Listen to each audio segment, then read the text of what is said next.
बुढ़ापे की मजबूरी। मेरे पति के देहांत के बाद मैं अपने इकलौते बेटे के यहाँ रहती थी।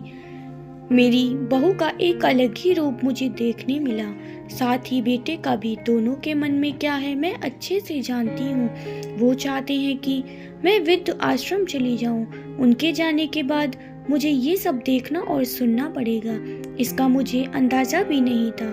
पर मैं मन मान कर अपने बेटे और बहू की बातें सुनकर भी यहाँ रहती हूँ, क्योंकि मुझे मेरे पोते और पोती दिखाई देते हैं। उनकी झलक पाकर मुझे सुकून मिलता है। घर के बाहर एक टीन की झोपड़ी में रहती हूँ। मेरी बहू को कोई दिक्कत नहीं हो, इसलिए मैं घर के बाहर रहती हूँ। बेटे ने थोड़ी मेहरबानी की है तो ऊपर टीन की चादर लगवा दी है। समय समय पर थोड़ा राशन दे देता है तो मैं अपना बनाकर खा लेती हूँ। मैंने अपने बेटे को कह दिया है कि मेरी वजह से उन दोनों को कोई प्रॉब्लम नहीं होगी। बस मुझे यहीं रहने दे, इसी घर में मुझे मर जाने दे। मैं बस यही चाहती हूँ। मैं अपने आप को खुशकिस्मत समझती हूँ कि मेरे बेटे और बहू कम से कम मेरे लिए इतना तो कर रहे हैं। मेरा बेटा सुबह 9 बजे नौकरी जाता है और बच्चे भी उसी समय स्कूल जाते हैं। फिर शाम को 6 बजे मेरा बेटा वापस आता है। बच्चे 3 बजे आते हैं। उन्हें आते जाते निकलते देख मुझे बड़ा सुकून मिलता है। मेरे पति के दोस्त जब कई दिनों बाद आए, मेरे पति के दोस्त थे, उनकी पत्नी का भी स्वर्गवास हो गया है। उस समय पर वो हमारे घर पर आया करते थे। उनसे हमारे अच्छे रिश्ते थे। उनका घर हमारे घर के से थोड़ी दूर पर ही था। पैरों में समस्या हो गई थी, ठीक से चल भी नहीं पाते थे। वो बड़े दिनों बाद मेरे यहाँ आए। मुझे उन्हें देखकर अच्छा लगा। उनका हाल भी मेरी तरह ही था। बच्चे अब उनसे भी परेशान थे, आकर मेरे पास अपना दुखड़ा रोते थे और उन दिनों को याद करते थे। बुढ़ापा हम जैसों को बहुत रुलाता है। उनकी पत्नी का स्वर्गवास हो गया था और उन्हें चलने उठने में समस्या थी, इसलिए वो तो अपना खाना भी नहीं पाते थे।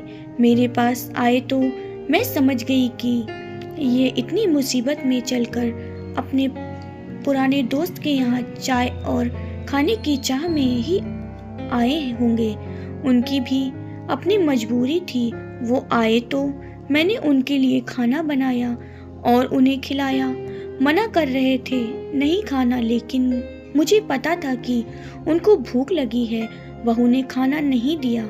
मेरी बहू ने मुझे और उन्हें खाना खाते देख लिया।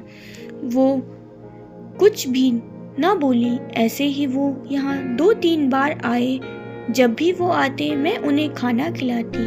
फिर उनके जाने के बाद जब मेरा बेटा आया तो बहू कहती है कि तुम्हारी माँ कितनी बेशरम है, पता नहीं किस किस को आजकल बुलाकर खाना खिला रही है। बड़ी मुश्किल से कमाया जाता है और यह लुटाने में लगी। इनका राशन बंद करो, कुछ दिन भूखी रहेंगी तो अक्ल ठिकाने आएगी।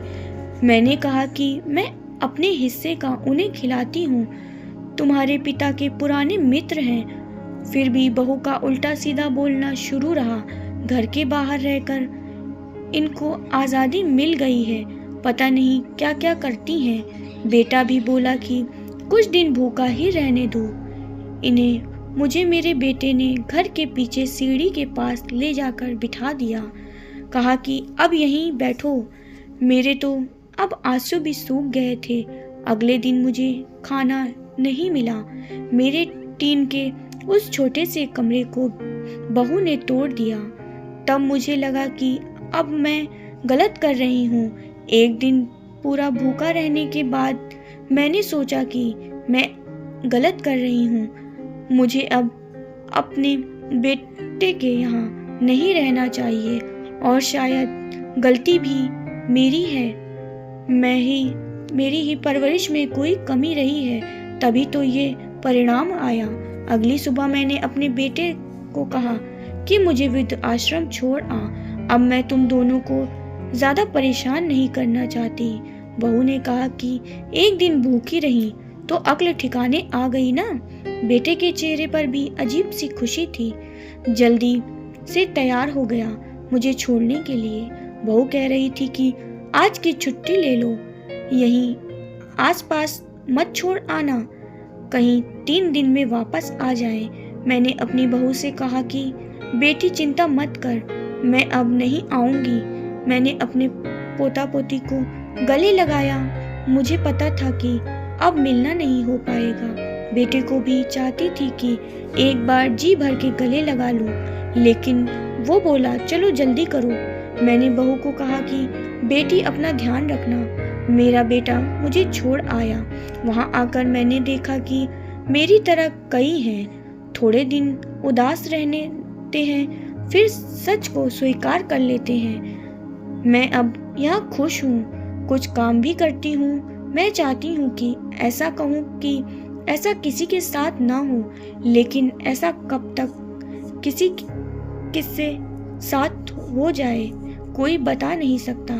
लेकिन माँ बाप को ऐसे समय के लिए तैयार भी रहना चाहिए। इसलिए बस बच्चों को पाल कर बड़ा कर दो, उनसे कुछ उम्मीद मत रखो। उम्मीद करते हैं कि आपको हमारी ये कहानी ज़रूर पसंद आई होगी। अगर आपको हमारी ये कहानी पसंद आई तो हमें लाइक करें, कमेंट करें, शेयर करें और सब्सक्राइब करें।